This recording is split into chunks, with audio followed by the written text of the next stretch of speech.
시편 139편 1절부터 18절까지 시편 139편 1절부터 18절까지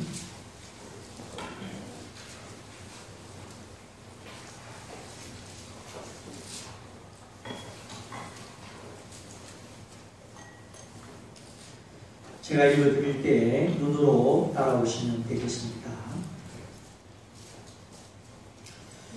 여호와여, 주께서 나를 감찰하시고 아셨나이다. 주께서 나의 안고 일어섬을 아시며 멀리서도 나의 생각을 통촉하시오며 나의 길과 눕는 것을 감찰하시며 나의 모든 행위를 익히 아시오니 여호와여, 내 혀의 말을 알지 못하시는 것이 하나도 없으시니까. 주께서 나의 전우를 부르시며 내게 안수하셨나이다. 이 지식이 내게 너무 기이하니 높아서 내가 능히 미치지 못하나이다. 내가 주의 신을 떠나 어디로 가며 주의 앞에서 어디로 피하겠까. 내가 하늘에 올라갈지라도 거기 계시며 문무에 내 자리를 펼지라도 거기 계시나이다. 내가 새벽 날개를 치며 바다 끝에 가서 거할지라도 곧 거기서도 주의 손이 나를 인도하시며 주의 오른손이 나를 붙드시리이다. 내가 혹시 말하기를 흑암이 정녕 나를 덮고 나를 부른 빛은 밤이 되리라 할지라도 주에게서는 흑암이 숨기지 못하며 밤이 낮과 같이 빛이 나니 주에게는 흑암과 빛이 일반이니이다. 주께서 내 장부를 지으시며 나의 모태에서 나를 조직하시나이다. 내가 주께 감사하오면 나를 지으시니 신묘 막절하십니다. 주의 행사가 기이함을 내 영혼이 잘 아나이다. 내가 은밀한 데서 지음을 받고 땅의 깊은 곳에서 기이하게 지음을 받은 때에 나의 형체가 주의 앞에 숨겨오지 못하였나이다. 내 형질이 이루기 전에 주의 눈이 보셨으니 나를 위하여 정한 날이 하나도 되기 전에 주의 책에 다 기록이 되었나이다. 하나님이여, 주의 생각이 내게 어찌 그리 보배로우신지요. 그 수가 어찌 그리 많은지요. 내가 세려고 할지라도 그 수가 모래보다 많도소이다. 내가 뛸 때에도 오히려 주와 함께 있나이다. 아멘.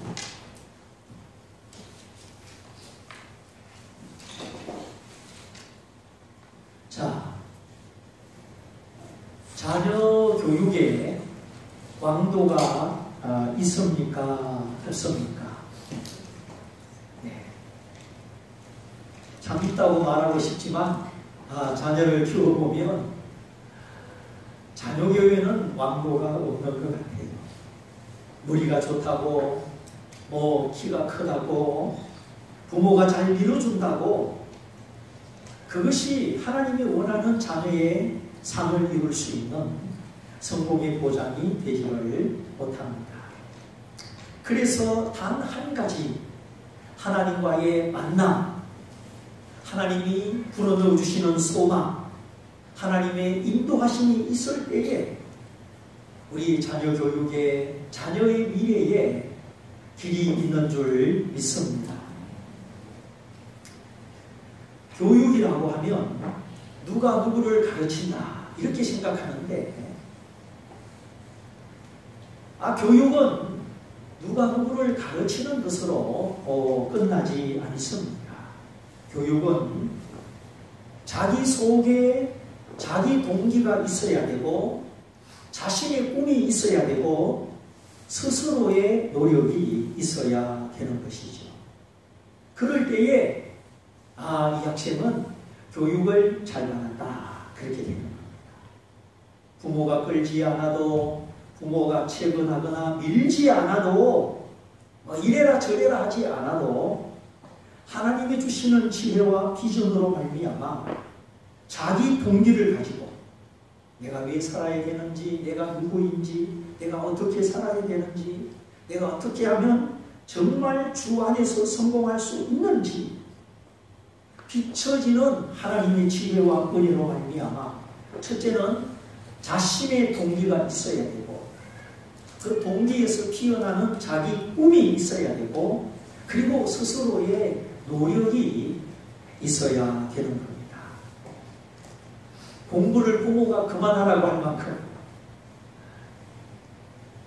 그래서 이 성적이 좋다 하는 것은 교육의 일부지요. 성적 좋은 것은 절대 교육의 전부는 아닙니다. 인성이 좋아야 되고 신앙이 좋아야 되고 이 사회에 적응할 수 있는 실력이 좋아야 되죠. 요즘 회사마다 뭐 스펙을 보지 않고 어느 대학교 학점, 토플 이런 걸 안 보고 다 면접을 통해서 뽑는 경향이 점점 강해지고 있습니다. 얼마나 성적이 좋으냐, 어느 대학 나왔느냐, 이제는 뭐 대학 졸업자가 남아도니까 그런 걸 보는 게 아니라 너는 우리 회사에 입사를 하면 우리 회사가 요구하는 업무를 감당해낼 수 있느냐, 체력이 있고 인간관계가 되고 우리가 시키는 일을 감당할 만한 실력이 있느냐, 이제 이거를 많이 본다고 합니다. 그래서 면접의 비중이 점점 높아지는, 면접 볼 때 그냥 자꾸 눈을 딴 데 쳐다보고 대답도 못하고 자신감도 없고 그러면 이제 그냥 안 되는 거죠. 그래서 인성, 신앙, 또 실력, 그러면은 누가 자기 동기, 자기 꿈 스스로 노력할 수 있는 이런 주도성을 줄 수가 있는가? 그것도 지속적으로 줄 수가 있는가? 첫째는 부모이겠죠. 둘째는 교사이겠죠. 또 셋째는 책이나 친구의 영향이겠죠. 그러나 이 모든 것 위에 넷째는 하나님이 우리 자녀들의 마음에 동기를 불어넣어 주시고 꿈이 피어나게 하시고 스스로 노력할 수 있는 인생의 주도성을 길어 부어 주셔야 될 줄 믿습니다. 얼마나 막히는 것이 많고 안 되는 일이 많습니다. 정말 요셉이 막히고 팔려가고 종이 되고 억울하게 감옥에 갇히고 요셉의 인생을 보면은 내리막길. 그 아버지의 사랑받다가 하루아침에 돈 받고 팔려가지고 남의 나라에 부모를 떨어져서 종살이 하잖아요.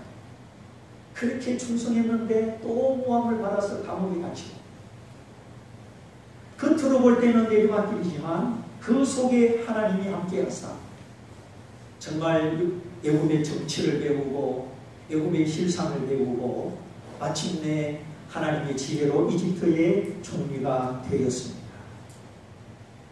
결국은 우리 자녀가 하나님과 바른 관계가 이루어질 때, 하나님과 바른 관계, 이거 이루어질 때 그 속에서 자기 동기가 피어나고 자기 꿈이 자라나고 스스로 노력하고 장애물을 뛰어넘을 수 있는 힘을 얻게 되는 겁니다.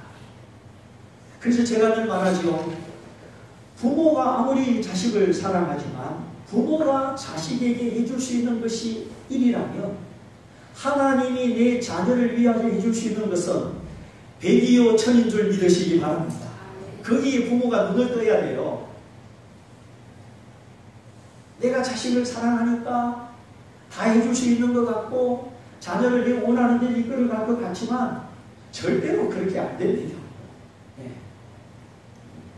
그래서 우리 자녀들의 미래와 참된 성공은 하나님과의 관계, 또 하나님을 알고 하나님을 신뢰하는 만큼 이루어지는 겁니다. 근데 이게 눈에 안 보이기 때문에, 이게 수학적으로 계산이 안 되기 때문에, 얼른 성과가 안 나타나기 때문에 우리가 이 중요성을 잘 모를 때가 많다는 거예요. 믿음의 간증을 들어보면, 성경 말씀을 읽어보고 내가 하나님을 사랑하고 체험하면 그 사실이 너무나 분명한데, 하나님과의 관계 속에 피어나는 인생의 미래가 눈에 보이는데 이게 금방 눈에 안 보여요. 가지를 살리고 열매 맺게 하는 건 뿌리입니다. 그래서 가지에 투자하는 것은 일시적인 투자입니다. 연구한 투자, 근본적인 투자는 바로 뿌리에 투자하는 것이죠. 그래서 우리가 자녀를 위하여 기도하고 어찌하든지 자녀를 하나님의 말씀 위에 세우고 정말 내가 학점이 1점이 떨어지더라도 내가 주일 한 번 더 지키고 하나님 말씀 한 구절 더 듣고 내가 하나님을 조금 더 사랑하는 것, 이것이 우리 자녀의 미래에 더 유익하다. 이 믿음과 이 지혜가 우리에게 먼저 있어야 될 줄 믿습니다. 바로 여기에 우리 성도의 믿음, 부모의 믿음과 인내가 필요합니다. 자, 그러면 오늘 읽은 본문을 이제 잠깐씩 훑어보겠습니다. 오늘 참 학생들 간 적 있습니까? 몇 명 있습니까? 여기 모두 다? 큰일 났네. 네, 제가 좀 빨리 끝내지요. 자, 1절부터 4절까지 보면은, 여기 보면 우리 자녀의 모든 것을 다 아시는 하나님이 나옵니다. 주께서 감찰하시고 보하셨나이다, 아셨나이다. 나의 앉고 일어섬을 아시며 멀리서도 나의 생각을 통촉하시오며 나의 길과 눕는 것을 감찰하시며 나의 모든 행위를 익히 아시오니 여호와의 내 혀의 말도 알지 못하시는 것이 하나도 없으십니다. 자, 아셨나이다, 아시며 통촉하시며 감찰하시며 익히 아시며 또 우리 혀의 말까지 우리 단식하는 말, 절망하는 말, 간구하고 소원하는 말을 다 알아들으시는 하나님이 계십니다. 자, 누가 누구를 이렇게 속속들이 안다는 거? 하나님이 우리 한 사람 한 사람, 또 우리 자녀들 한 사람 한 사람을 이렇게 아신다는 거예요. 앉고 일어서는 것을 아신다. 우리 자녀가 아침에 식탁에 앉아서 밥 먹고 일어서는 것도 아시고, 학교 가려고 버스 좌석에 앉아서 일어서는 것도 아시고, 교실에 찾아가서 자기 책상에 의자에 앉아서 공부하고 일어서는 것도 아시고, 부모가 자녀를 아는 것보다, 우리 학생 본인이 자신을 아는 것보다 하나님이 훨씬 더 세밀하게 아신다는 겁니다. 여기 안다고 하는 것은 내가 너와 관계를 맺겠다, 내가 너를 도와주겠다, 의지가 담겨있는 지식을 말하는 겁니다. 히브리어에 안다고 하는 것은 그냥 머리로 아는 게 아니고 인격적으로 세밀한 관계를 맺어서 내가 너를 깊이 안다는 그런 뜻입니다. 부모가 자녀를 모르는 부분까지 하나님은 다 아십니다. 우리가 모르는 미래를, 우리 자녀들의 미래를 하나님은 다 아십니다. 바로 여기서 우리가 믿음 안에 안심을 얻으시기 바랍니다. 그러므로 우리 부모는 먼저 하나님을 알아야 됩니다. 하나님을 알면 걱정되는 것이 없어요. 하나님이 나보다 내 자식을 더 잘 아시는구나. 하나님이 내 자녀를 찾아가시고 하나님이 내 자녀를 지키시고 하나님이 내 자녀를 돌보시면 되겠구나. 이것이 우리의 안심입니다. 정말 내 자녀를 세밀하게 아시는 하나님이 아니라면 우리는 자녀를 돌아볼 수가 없어요. 뭐 학교 교실 옆에까지 따라갈 겁니까? 화장실까지 따라갈 겁니까? 또 우리가 하나님의 부름을 먼저 받아가면 자녀는 또 하나님께 맡겨야죠. 근데 그때 가서 하나님께 맡기지 말고 지금부터 하나님께 맡기는 연습을 충분히 하실 수 있기를 바랍니다. 하나님께 맡기는 연습을 자꾸 하셔야 돼요. 내가 꼭 쥐고 있으면 쥐고 있는 만큼 하나님이 자녀를 인도할 수가 없어요. 이렇게 아시는 하나님, 세밀하게 아시는 하나님. 그렇기 때문에 5절부터 13절에 보면 이 아시는 하나님이 우리 자녀들을 간섭하시고 인도하신다, 이렇게 말씀하고 있습니다. 우리 자녀들이 하늘 높은 곳에 자리를 폈다. 참 성공하고 출세하고 좋은 곳에 자리를 펴도 그 성공 때문에 교만하지 않고 하나님 떠나지 않도록 그 하늘 높이 성공의 자리에도 우리 하나님이 거기 계셔서 우리 자녀들의 생애를 인도하신다. 때로는 우리 자녀들이 업무에 죽음의 골짜기에 있어도 하나님이 거기 계셔서 우리 자녀들을 인도하시고 새벽 날개를 쳐서 저 바다 끝에 외로운 곳에 있어도 우리 하나님은 내 자녀가 있는 거기에 계셔서 인도하십니다.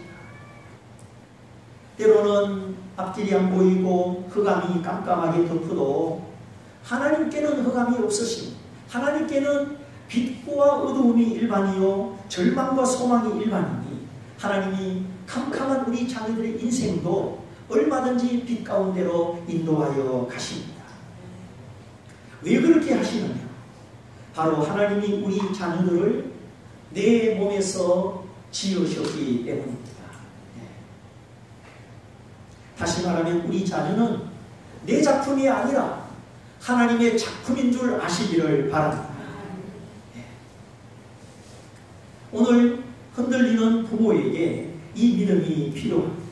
내 자녀는 내 몸에서 나왔지만 하나님의 자녀다.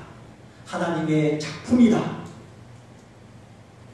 이건 내가 믿어도 안 믿어도 사실입니다. 우리 자녀는 수많은 가능성을 가지고 태어났습니다. 하나님이 태중에서 자녀의 형태와 형질을 아시고 지으셨기 때문이지요. 형태는 키가 어떻고 콧날이 어떻고 눈이 어떻고 외부적인 특징, 형질은 우리 자녀들의 소질, 성격, 내부적인 특징이죠. 근데 우리 부모는 자녀의 소질과 성격에 대해서 얼마나 알고 있습니까? 네. 우리 금영순 집사님은 기도에 대해서 얼마나 아는 것 같아요? 모르겠지요? 저도 그래요. 모르겠어요. 안다고 하지만 모를 때가 많고 기도한다고 하지만 기도도 잘못할 때도 있어요. 그러나 하나님이 지으셨으니 우리가 우리 자녀들을 하나님께로 인도하는 이러한 하나님과의 세밀한 관계가 엮어지고 그래서 우리 자녀는 지금도 하나님의 작품이요 미래도 하나님의 작품이요 영원히 하나님을 찬송하는 하나님의 작품이 되는 것입니다. 이 세상의 높은 성벽을 바라보지 말고 이 세상을 우리의 기업으로 허락하신 은약의 하나님을 바라보고 열정탐꾼처럼 그렇게 실망하지 않고 요수와 갈렙처럼 믿음으로 나가면 이 세상은 하나님의 크심이 하나님이 열어주시고 넉넉히 인도하여 주십니다. 이렇게 하나님이 우리 어머니 모태에서 우리 자녀들의 형체를 짓고 형질을 지으셨으니 자녀를 향한 부모 생각도 있지만 내 자녀를 향한 하나님의 생각, 하나님의 계획, 하나님의 비전이 더 많습니다. 그래서 하나님과 자녀 사이에 부모가 위치를 잘 잡아야 할 필요가 있습니다. 부모는 하나님을 비춰주고 하나님을 보여주고 부모가 먼저 하나님과 동행하고 그 모습 속에 우리 자녀들이 하나님을 가까이 그래서 내 모든 것 아시는 하나님 어디에 있어도 인도하시는 하나님 그 하나님이 우리 자녀에게 지혜를 주시고 생각을 주시고 영감을 주시고 순간순간 용기와 비전을 주셔서 그 하나님을 힘입어 하나님과 함께 하나님의 존귀한 자녀가 다 될 줄 믿습니다. 정말 자녀 교육에는 왕도 없습니다. 오직 하나님만이 우리 자녀들의 영원한 친구요, 영원한 스포터요, 영원한 스승이요, 영원한 왕도이십니다. 그래서 우리가 구체적으로 우리 자녀들이 잠들기 전에 잠 깰 때에 평안한 분위기를 잘 조성하는 지혜가 필요합니다. 아침에 눈 뜨고 잠 깨려고 하는데 안 일어나, 안 일어나. 아기 야단치고 기분 나쁜 소리 하면요 하루 종일 기분 나빠요. 그래서 잠들기 전에도 정말 하루를 하나님 앞에서 기도하고 대화하고 예수의 피로 하루의 잘못을 다 씻어버리고 묻어버리고, 그리고 주 안에서 평안히 잠을 자야 꿈도 평안하고 깊은 잠을 자지, 잠자기 전에 잔소리 듣고 일어날 때 잔소리 들으면요, 이게 건강하게 공부할 수가 없어요. 우리 자녀들 다 묻잖아요. 이건 뭐 심리학적으로도 그렇고 교육학적으로도 그렇고 성경에서 에베소서에 뭐라고 했습니까? 이 화를 품은 채로 잠자리에 들지 마라. 그러면 마귀가 틈탄다는 거죠. 그 분노하지 못한 십자가와 반대되는 하나님의 은혜와 용서와 사랑과 반대되는 그 미움의 마음을, 분노를 품고 잠자리에 들면 사단이 그 영 속에 틈탄다는 거예요. 사단이 볼 때에는 장난칠 수 있는 합법적인 근거가 되는 겁니다. 영적으로 볼 때는 그런 거예요. 아유, 내가 화내는데, 내가 기분 나쁘다고 하는데 뭐 누가 간섭이냐? 그 육신의 생각이죠. 영적인 법칙이 있어요. 그래서 화를 낸 채로, 분노한 채로 잠자리에 들면 그 잠이 깊이 들어가지 못하고, 뇌파도 평안하지 못하고, 세포도 쉬지 못하고, 안식이 안 되는 겁니다. 그래서 잠 못 자면 사람이 미쳐요. 한 달만 잠 못 자면요, 진짜 사람 미친다니까요. 그래서 잠들기 전에 우리 아이가 편안히 잠들 수 있도록 부모가 하루를 잘 정리해주고, 아침에 또 일어날 때 기분 나쁘게 일어나지 않도록 지혜롭게 잘 해야 됩니다. 잠이 딱 드는 순간 이성적인 활동이 멈추고 영적 세계로 들어가기 때문에, 잠이 딱 깨는 순간 영의 세계에서 하나님이 우리 자녀들의 영을 직접 만질 수 있는 영의 세계에서 혼의 세계로 돌아오는 순간이 깨는 순간이기 때문에, 이 잠 드는 직전과 잠 깰 때의 그 분위기는 굉장히 중요한 겁니다.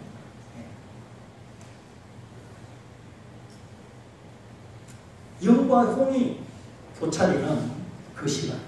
그래서 오늘 보면 하나님이여 주의 생각이 내게 어찌 그리 보배로우신지요, 그 수가 어찌 많은지요. 18절 내가 세리고 할지라도 그 수가 모래보다 많도소이다. 내가 깰 때에도 오히려 주와 함께 임하리라. 우리가 정말 인생 살다가 잠이 안 오고 근심하고 염려하고, 아이고 내일 또 학기 말고사 시험이네 막 마음이 눌리고, 그렇게 잠들어도 깰 때에는 오히려 주와 함께 있나이다.